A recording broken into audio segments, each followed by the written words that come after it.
దేవుడు చెప్పినప్పుడు అది మనం వినకపోతే మనకే ప్రమాదం అండి. ఇన్ని మన కళ్ళెదుట జరుగుతున్నప్పటికీ కూడా అంత నిర్లక్ష్యం ఏంటి, అంత నిర్లజ్జ ఏంటి?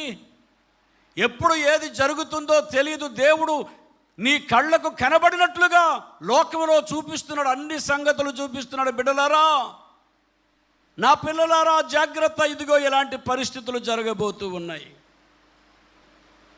అందరికీ భార్య పిల్లలు అందరూ ఉన్నారు, మంచిగానే వెళుతున్నారు, ఆనందంతో ఉన్నారు, విమానం ఎక్కామన్న ఆనందంలో ఉన్నారు.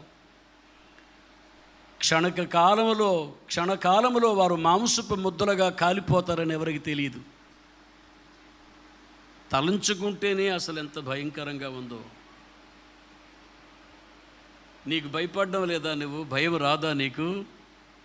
ఒక వారం వస్తే 4 వారాలు మానేస్తావు. అది నీ ఇష్టం.